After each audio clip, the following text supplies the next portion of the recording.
The National Football League and 4,500 former players reached a $765 million settlement. I spoke just moments ago with Wall Street Journal sports reporter Kevin Clark and NFL Hall of Fame quarterback Fran Tarkenton. Take a listen.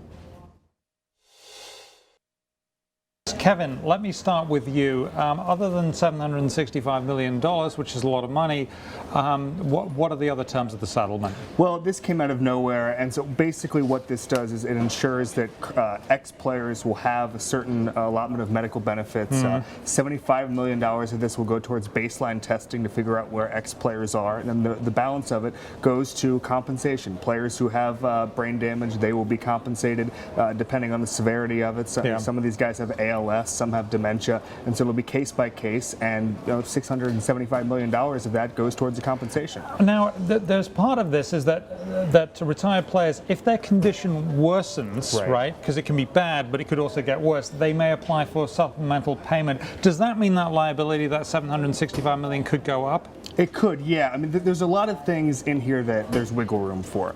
This is just sort of a an outline of a deal. There's a couple of things in here that there's wiggle room, and it could go up, but you also have to look at attorney's fees. That could tack on a couple $100 million. Oh, they want to be paid as well. Yeah, wow. No, the NFL will be paying the plaintiff's attorneys. Wow. Yeah. So that's good. I would imagine. I know attorneys. The NFL's the dollar amount here will go up. We just we don't know how much. Let's get Fran in. He's played the game professionally. Fran Tarkenton. What do you think? Is this a good deal? Yeah, I think it's a great deal, and so many of the players of my generation, the generation after me, are just broke. They've got dementia, they've got ALS, they've got all types of brain damage problems, Alzheimer's and what have you. And what this does, it puts some money into these people to help them live the rest of their life in some type of dignity. And they've capped the numbers of, like, if you died or you have Alzheimer's, it's $5 million capped, $4 million for other type of significant brain damage. Dementia, it's $3 million capped. But it just gives these players a hope, and they're all broke. They're in terrible shape.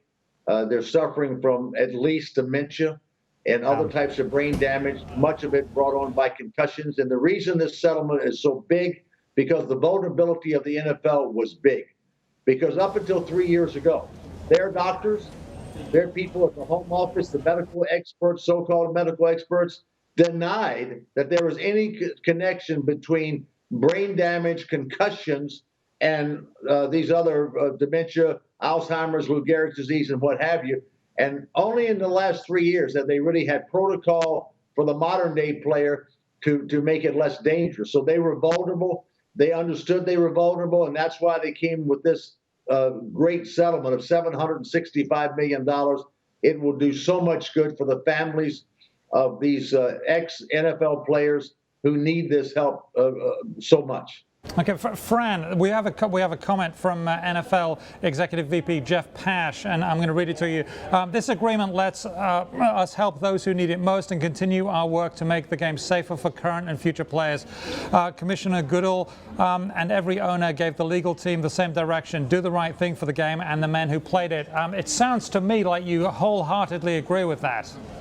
Yes, I do, but they're all businessmen. They're all billionaires in the NFL. And luckily, the sport is billions and billions and billions of dollars. So this is not a big hit on them. And they're now saying, yes, let's do the right thing.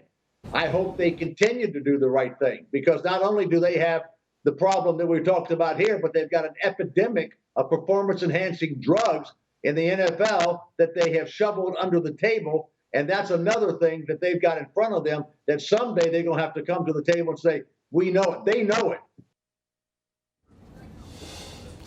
Well, there's much more to that interview. For the full version, go to WSJ.com.